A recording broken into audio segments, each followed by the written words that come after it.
just talking to Josephine and Anne said something interesting. Oh God. Guess what? Josephine looks like the kind of woman who doesn't bleed. Like what? You know, So anyway, today we are going to be talking about menstruation. And this topic for today is something we are so passionate about. You know, if you're seeing this red, just know it's representing blood, a bit of red. The white is representing the fact that we shouldn't be ashamed to wear our clothes when we are bleeding. So, Josephine, do you want to tell us about your period experience? Because you just finished bleeding yesterday. I don't know if I want to talk about that particular one, but I'll say in a weird way, I am excited about this conversation that we are having today for two reasons. Because number one, it's important and it is the first of many similar discussions that I know we're going to have on on menstrual matters, I'm sure. And number two, because I think it will be a kick in the butt for you, Florence, for your floor ready to get it up and moving, thing you've been procrastinating about. So I'm really, really excited about it. You can ask me all your questions as well as I ask you the questions that I'm going to ask. Do you remember when you got your first period? Do you remember how old you were? Do you remember where you were? Do you remember how it felt? Do you remember anybody that you reached out to and, you know, for help or just to have a conversation about it? I'm one of those people who had an earlier start to puberty. So yes, I remember being in boarding school and my breasts were, you know, much bigger than anyone else's. And I think there's a cousin who laughed at the fact that I had big breasts. So that was a clear sign that, you know, my menses were not so far from coming, but I didn't know about that. I could have started bleeding when I was about 10, going to 11, because that's the year when my mom had just died. And I was bleeding and it was horrible. I was confused. I didn't know what it was. I didn't know anything. The only thing I remember from memory, I don't know, maybe when we were talking about things to use, was one time, well, my mom was one of those women who are, you know, village-based. So we're in the village and one time I saw her hanging out those clothes and stuff like that. So I was like, oh, these small pieces of clothes. I don't know, like in my mind, maybe I was 8 or 9 then. And then she told me, oh, I remember that vividly. Maybe it's the only thing I remember about her. And when she carried me when I was afraid of something. But anyway, so she told me, you might need these one day. And that was it. Like, that was it. I didn't get to need them for what? You know, something like that. The conversation never really happened. And the following year, well, she was dead. And no sooner did she die than I was bleeding, you know. So that's when I started. I had an earlier start, really, menstruation. Do you remember approaching anybody to speak to about it? Nobody. That's the thing. Like, in my memory, somehow I was like, my mom was using these things. I made the connections. And then I had, you know, when she died, I was taken out of boarding school, you know, the things which happen when finally you become freaking orphan. So I was out of boarding school. I had my green uniform, I remember, from Chisubi. So I had that green uniform, and trust me, the way I went at it, because I tore it up. It was just me, okay? That's what you should know. Like, there was no one. And I had a stepmom with whom I was staying with now there in Kampala. And with my dad was still alive. And I had a lot of siblings around. Oh, it was horrible. I didn't tell anyone, like seriously. I gambled my way through my freaking first period. Like I hate that time actually up to now. Yeah. I think it makes a lot of sense to me now when you're very passionate about getting floor ready as the app, you know, to actually become to be a thing that will help other young women. Yeah. Florence, and what do you remember about your first period?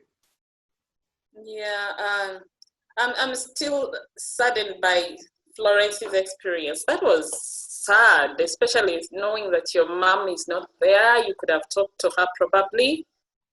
Yeah, I was also in boarding school.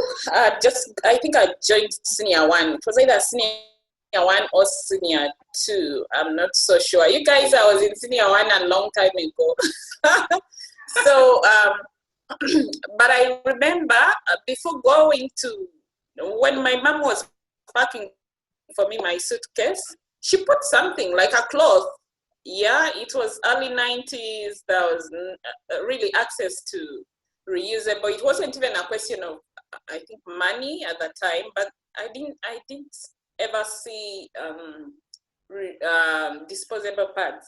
So she packed like a cloth and said, and mom had something. My mother doesn't talk about periods. You never see her knickers, her panties. She doesn't bleed. I don't know if she bleeds, but of course I know that she bleeds. But she's so secretive about the whole thing. Mm. But I just hung around my older cousins, and I knew that menstruation was a thing, and it would come, and you'd use cloth, and there would be blood, but I didn't know how the blood would come out, whether it would flow like tea, from water from a tap, whether it would be. I had no that detailed knowledge of how it would be. So I'm there in school, in boarding school, and I see blood on my panties. Yeah, so I'm like, oh God, it's here. It's the period. I knew what was happening, but then all of a sudden I was very confused. I didn't know what to do. I didn't know what to do. So there was this older girl. I think she was in a higher class. Who was friendly to me. I went and told her, I think my period has come. What do I do? I remember asking, what do I do? Then she took me to the dormitory and said, do you have toilet paper? I said, yes. Can you imagine? She didn't even ask, she just asked, do you have toilet paper? Yeah. I said, yes. So she said, you roll it up like this. And she rolled it up in like a zigzag fashion. And then you put it on your vulva, not vagina, thankfully. So vagina, vulva, yeah, that top thing. Vagina before. No, I've replaced you just Florence and talking about vaginas. So anyway, you put it, and then that's it. Put on your panty, and then you go back to class. So that's what I do. But the rest of the day, I was walking with my legs closed like this together. I think everyone could tell that, because I was afraid that the thing would just fall out any moment. Thankfully, it was light, and that's how I continued for a long time using freaky toilet paper. I don't know how many diseases I caught. I'm very curious about, did we actually study this in school? I'm sure with the, it was like a class on something on menstrual health, but it's not a thing that stood out for me. So I think it was like a class they were just teaching for everybody, so they probably skimmed over it. But I remember, I don't remember the exact age, but I was probably about 13. But I remember I fell sick all of a sudden. I had a headache that would not go away. So I think I remember I got painkillers, and then I went to lie down. But I went to lie down on my brother's bed. I woke up a couple of hours later, and bam, blood on the clothes, blood on his bed. And I stayed there for a while thinking, what do I do? What do I do? I can't get up because somebody will see. Yeah. I can't. It was just one of those scenarios where I wasn't sure what to do with myself. But I remember, I think it was either my brother or my sister who showed up and saved me. But I was very embarrassed for a long time after that. What was it like? You both mentioned, Florence, you mentioned your mom had mentioned it in passing, and Anne as well, even for you it was in passing. Were you emotionally prepared for it? And you knew a bit about it, you said, but was it the experience you expected? No, I wasn't prepared at all for it. I thought I knew that this happens, but when I actually saw blood, I freaked out. So no one told me not to freak out. No one sat me down to actually have an actual conversation about this menstruation and why it's happening and all these things. So my first emotion was freaking out. I wasn't embarrassed because I was in a girls-only school, and I'd seen many girls actually go through their period because the hygiene management wasn't that good. So you'd see used pads and things around. Some girls used to use cotton. They used to use cotton a lot those days. So I'd seen, but I personally, it was It was an annoyance, which it still is. But I quickly got over it, and thankfully, when I got my first period, it disappeared like for 2 years. I don't know where it went. I was so happy. I am like, this thing is not coming back, and I thought that's how it's going to be. Like, you see the moon. They used to call it the moon in Nyakole, I think. The translation, you see the moon, and then it goes back and disappears for I don't know however months or years. It disappeared like for close to a year. And then I was very happy, and then it came back, and I was a bit ready. I even had reusable, disposable by then. Was I prepared? Like I told you, I wasn't prepared emotionally. And trust me, like I've said, that's one part of my life that I'm going to hate forever, for as long as I'm alive. Like the memory, the stench, that stench, I'll never forget that stench. Because I would just roll up these clothes and green and ugly, and yeah, that it was horrible. Okay, and I didn't know, like I said, we were really in this two-roomed house, and there were siblings all over, like you're practically sleeping on top of each other somehow. And I remember just lying down one time and curling over, and my stomach was hurting, and I was turning and twisting and turning, and that was one of my worst experiences in life ever. And at such a young age, it was confusing. I was not emotionally prepared. I hated it. Like sometimes I think about it and I shed a tear or two, because I'm like, wow, that girl suffered with that stupid thing. Okay, I suffered with that period. Because I'm telling you, like, that stench, like those clothes, like I hated clothes. I know we're going to talk about reusable, but my God, like that was the time that I hated. I could get clothes. I have the temple clothes here, so imagine. Yeah. I think green, because I cut them from my uniform. I just roll it. You get one which is big enough, and you shove it in there, and then when you're taking it out, accessibility, you have to practically pass everyone else to go. Oh God, I hated it. So I wasn't prepared. Yeah, I think people who advocates for reusable have never really used it. That's what I think, because it's really gross and unhygienic. Most of the time, these people, the girls who need to use reusables are the same girls who don't have access to water, who don't have access to soap, who don't have access to privacy to put those clothes in the sun, and you need them to be dry enough. You probably have like 2, and then you need to change. So it's gross. I've used it before. Okay, let me give you an idea. Most people listening to us probably are young. So me, I'm staring at my 40s. I'm just like, this close, I can see it. So when I was starting out, we didn't have access to disposable pads. I said that already. So when I had my holidays in the village, it was cloth. It was her experience. I had to use some sort of cotton cloth. I don't know even where I picked it from. And by that time, I wasn't even talking to my mom about it.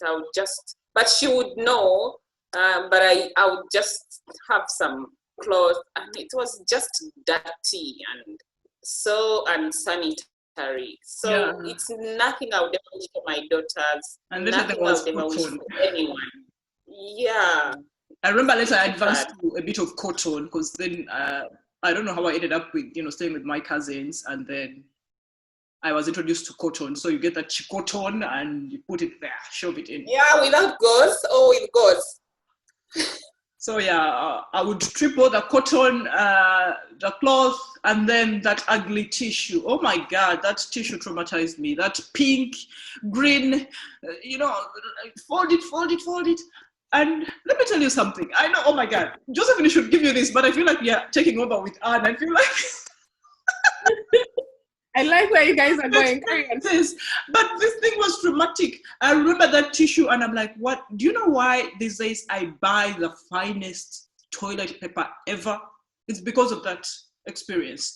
And trust me, in those days when I was, practically broke, that tissue served me. I liked it. I have nothing against it. And trust me, I'm one of those guys who would go to a hotel, and I'm really sorry. I apologize, because if I had a chance of going anywhere that was tissue, I would carry it because I knew that was something that was gonna save me during my menses.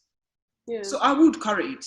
I think for me points to the bigger reason why it's important that public facilities have sanitaries in them. And I know that people say, oh, they have so many excuses for it, but it's important that they have them. I was going to ask you if you knew of any myths before you had your period. Did you know of any myths about menstruation that you then, were able to just tick off and say that was a lie much later? Before my period, I didn't know, like I told you, like this is a world of gambling. You see, I didn't have any information, bad or good, And then, like I said, I was one of those early starters, so probably other girls maybe saw from me, but I had no freaking idea. So I can't say that I knew of any myth. Of course, right now I do, because I've educated myself and I've seen what people go through and all that stuff, but I didn't have any knowledge. And it's so freaking annoying because I just found out like about 66% of girls do not have any knowledge on their menstruation. That's from UNESCO by the first period. Nothing. So I'm one of those girls. And maybe in my time, the number could have been at 80%. Maybe now it has gone down because there's improvement. So I can't even tell you that I knew before the period. Right now I know. I said earlier, for me, if I try to think back about what kind of education we got about menstrual health in school, I don't remember anything. I don't remember it being a subject that, should have in any way prepared us. I guess you could say that the people at home should have prepared us. But if no one prepared you at home, you can't expect them to then have been adequately prepared to talk to us. But one of the things I remember mentioning to the people at home how my friends would spend 3 days in their period. And for me, I'm losing blood for over a week. And I remember being told, when I asked about it, they said, oh, it will make childbirth easy. Guys, when I was in labor, I remember that statement. When I came out, I phoned that person and I said, you lied. Liar, thank you. The consolation for that time. So you guys have spoken about what you used and in terms of what sanitary you used. So that was toilet paper and cloth.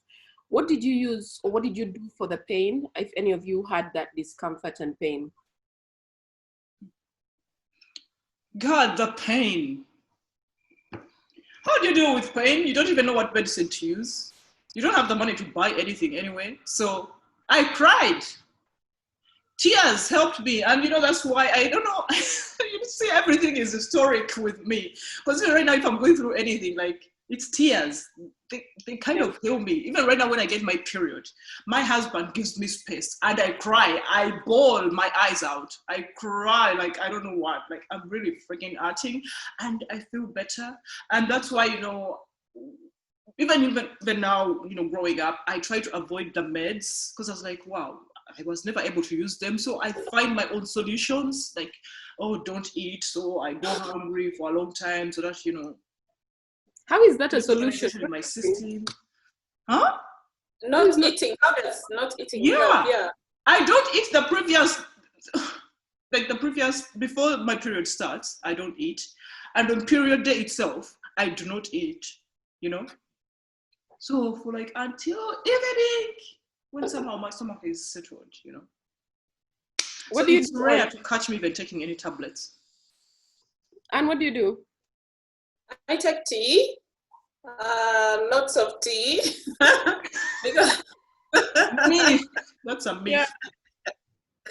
I take tea, I take water, but mostly I take tea like before when I was younger, I would take, if I'm at home or if I have access to tea, I would take really lots of black tea, like a huge concoction because I don't know where I had heard it from. I'd heard that tea will make your period come out faster. So the stronger the cup of tea is, the more, the faster it will. Actually, it does, but it's not a good idea. Is it that it makes, I have a question though, is it that it makes the period come out faster or it loosens the blood that's whatever together? So I don't think I think there are two things here. I don't know, but I think it's the heat, the hot drink itself. And then I think tea is a stimulant, so I think it stimulates all sorts of things to get released. Yeah. This is Jordana's hair coming popping in. I hope you told Jordana about the periods. Jordana, where are you? Jordana, She's here. has mommy told you about the period? Has mommy told you about the period? Yeah, What has she told you? she told me that for some people it can hurt when it comes and sometimes it's mild. She told me that if I get my periods, I go to someone I trust and ask them for what to do. No, She but told me it's okay. You don't have to hide it.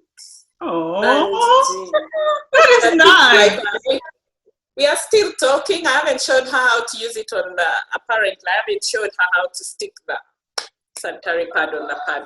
But that's beside the point. I was talking about tea, and yeah, so I would take a lot of tea. I still do, but now I've read a bit about tea and all these things. It's better to stay away from caffeine, so I try not to take too much tea. Instead, I take water. The warmer, the better, to warm up things. But generally, I'm one of those who have periods which are very light and easy. So I know, I feel envy sorry you for you. and hate you at the same time. Yeah. And love you. I think the thing that I've learned to do now, okay, when we're in school, so my period started before secondary school, so before I went to boarding school. And I think when I got to boarding school, what I saw people doing was, see people walking around or jogging in the compound. I'm like, what's happening? They're like, exercise helps. So I said, okay, maybe I'll do exercise because I'm close to your pain, Florence, a bit, not like Anne. But then, so what I then now do is I take a lot of tea, and for me it really helps. You ask what this week, guys, it was just one of those ones that got you in office, and out of the blue, the pain was intense. So I'm sitting at my desk, and one of the ladies at work came. She started talking to me. I just got, my eyes were like this. She's like, "Are you okay?" I said, "No." She said, "What's wrong?" I said, What do you want? Just let's finish and we go." I know. And then eventually, like, it was too much. I told her, just give me a few minutes. And I closed the door and put down my head, but nothing worked. I took tea, I took hot water. It didn't work. So eventually, she went out, then she came back with painkillers. She's called Sissy.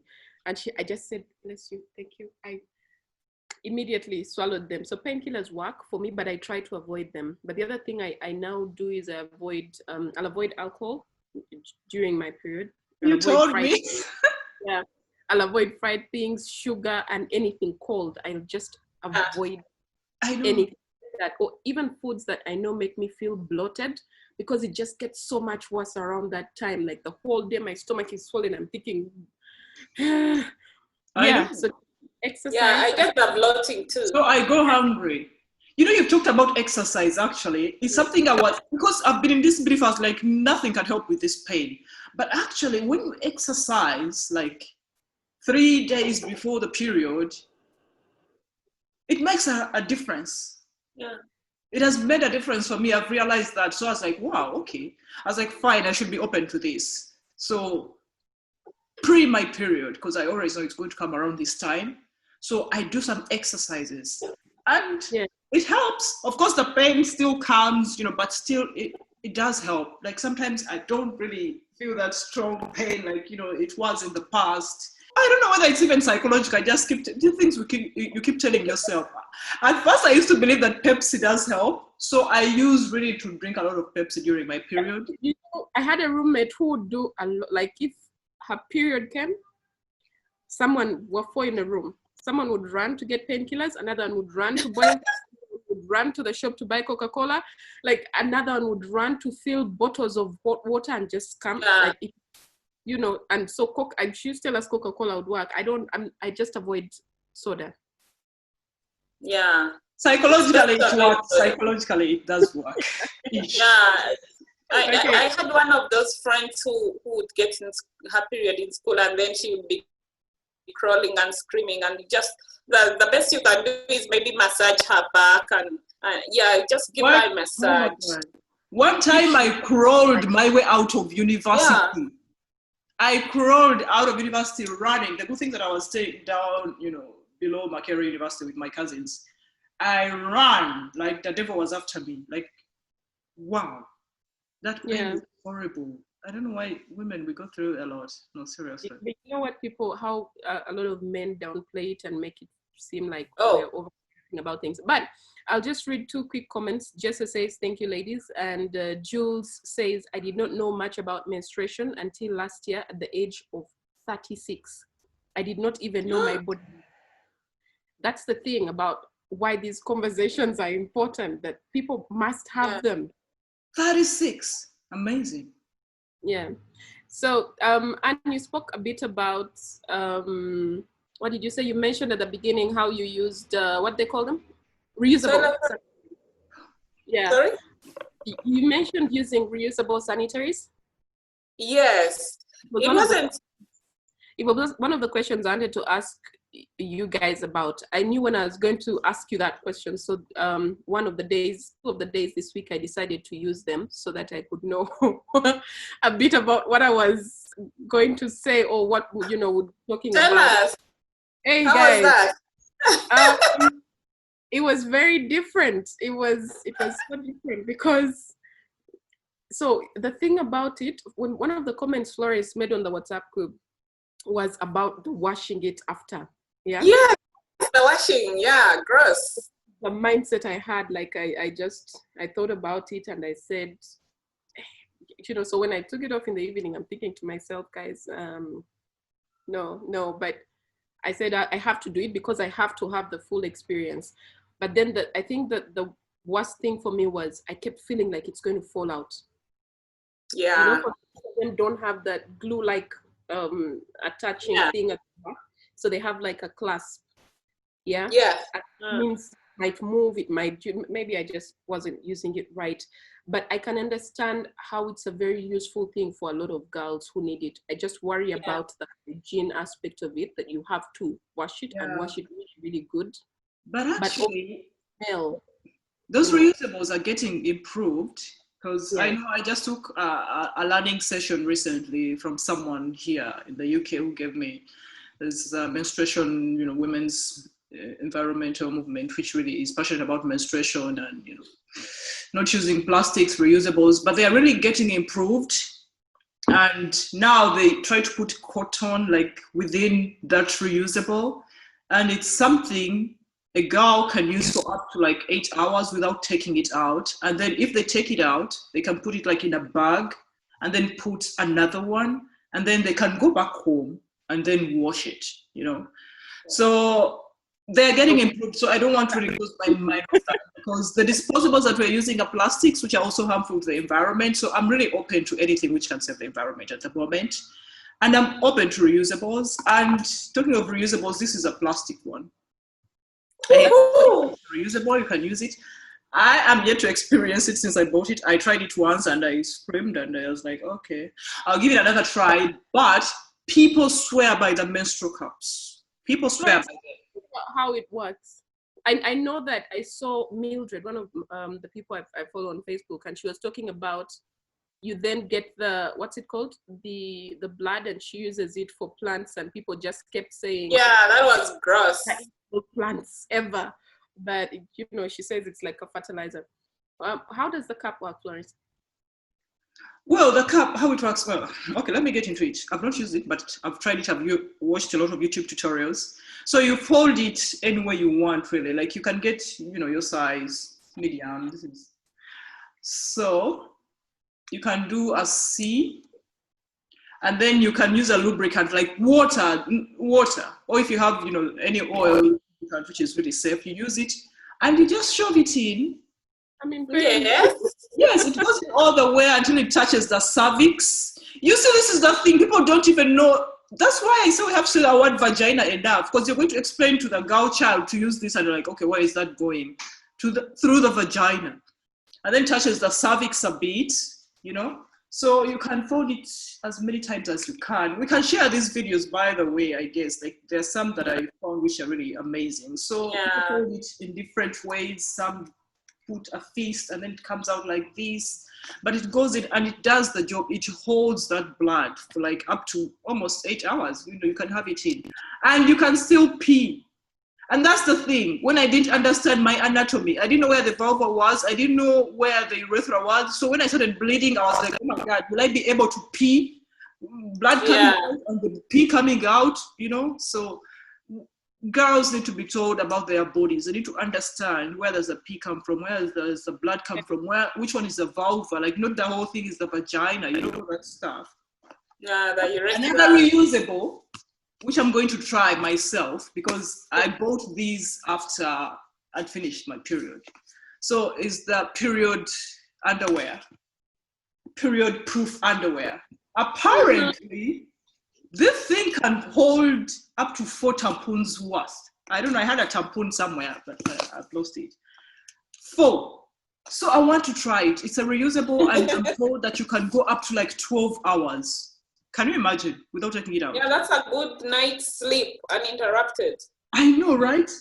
So it's a reusable, which, like I said, I have issues with reusables, but I'm willing to give them a chance because they're getting improved. People are, you know, investing in them and all that. So you can have this period panty, just a period panty.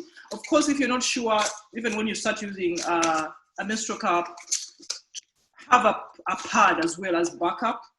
Ooh, yeah. I've never opened it. First time I'm opening it. It's quite big. It's never going to fit you. No, it feels like a pad actually.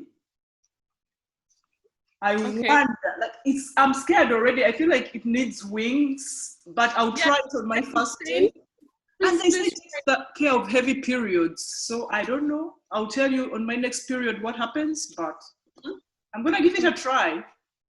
Trauma from childhood is gonna come back. I'm very interested in that one. But they're expensive, guys. That's the other thing. Oh.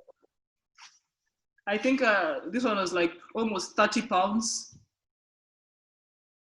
Yeah, that's the thing about it. Sorry. And that's why policymakers need to intervene. We need to have tax reduced and everything. I wish women could just get these things for free. I know. Period products are really very expensive for even us who are earning. You find that you're spending a considerable amount of your income. If you're going to bleed for half your life, maybe 30 years or 40, we bleed for like 40 years. That's a lot of money every month to spend. So I think there's need for more advocacy and talking to policymakers to. There shouldn't be taxes on period products. They should almost be free. They should be subsidized because it's an essential commodity. It's an essential commodity. It's happening in these countries, but of course I can't compare the developed world to the developing world, so I understand. All right, guys, I know that this is a conversation that we can go on and on about, but we are past our mark on time to stop. So what we're going to do is, I think we should continue this conversation tomorrow as opposed to what we plan to speak about, just so we can finish, at least, you know, get to some place. But as we close, if somebody, you know, I see a lot of, someone just posted and said, you guys suffer a lot, and someone sent me a DM and said, so what do we do? How do we help you people? You people meaning females. So no, not just females, people who breathe, who menstruate.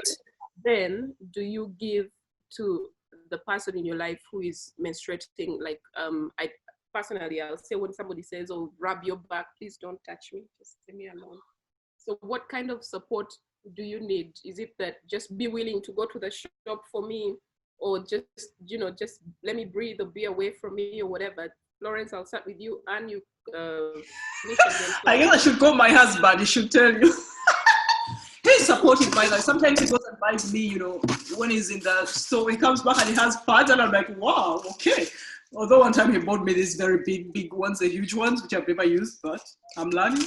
But yeah, sometimes he really, when he's out there, he buys this for me. And then when I'm going through the period, he knows my mood is full on a lot. Like, I want to attack anyone and everything. So he gives me that moment. Like I said, I love crying. Like, it makes me feel better a bit. So He comes to the sitting room, I stay in there and I bawl myself, I'll scream, I feel better, I come out, and he knows not to touch me, like, no. Cold hands, take out your bloody cold hands. If you've gone out for a walk and you come back and your lips are cold, do not put them on my forehead or anywhere else, you know, so. Yeah, so that support really helps. And coming from a male, it does really help. Especially, like, I think in Uganda, most girls even fear visiting their boyfriends when they are on their period, you know? Yeah. It is horrible. Like, why? Like, because we also tell them, Bambi, if it's that time, don't come near me. you know, exactly. It's so weird. I hate it. Yeah. And what kind of support would you need, or do you know that the women in your life need? I would really love to take a day off or 2 or 3 from work, because that would be really. I just didn't want to. Like, this is serious. I get really tired, really sleepy. Getting out of the bed in the morning is really tough when you're on your period. Me. So a day off wouldn't hurt, or 2. Those first 2 days off,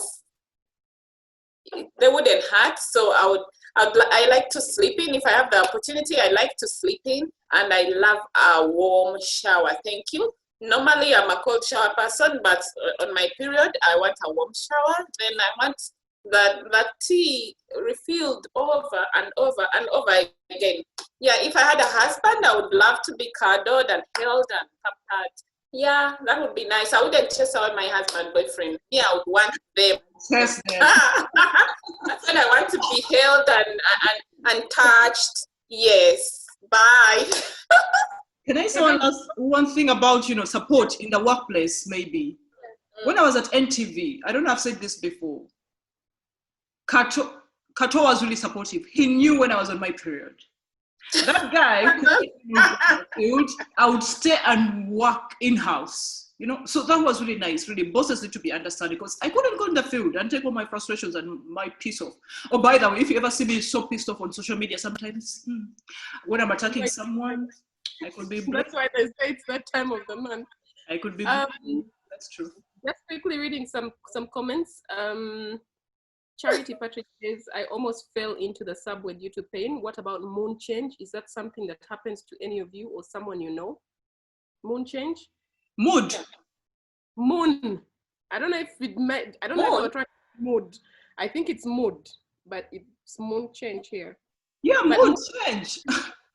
I could talk about, you know, we could have a topic on mood, like I've just said. I want to attack anyone and everything. Like, I feel better, you know, just snapping and going at anyone. So if I see anything annoying me on social media, and those people who want to really argue, that time they won't win the argument on social media, because I'll keep going and going. And, you know, in my mind, I'm feeling better. I'm like, so I'm like, yeah. Yeah, if you don't see me stopping, you know, just give up. Okay? Because I'm gonna. A particularly important conversation for all of us, but also more so for you, Florence, because of the work that you're trying to do around menstrual health. So, Florence, just wrap us up. Yeah, special to parents, siblings, friends. Talk to your young girls. Seriously. Yeah. I do not want to see a young girl go through what I went through. But unfortunately, I know that it's happening. It's happening. Yeah, this is something, like I said, I get passionate about it, and everyone should be passionate about it. Something needs to be done. And if you don't care, that's a problem, you know? If you're afraid to talk about menstruation matters, if you're afraid to support young girls and women and, you know, other men now, you know, who are men and still bleeding, you are the problem. There is a problem and we need to talk about it. So thank you so much, and bye-bye.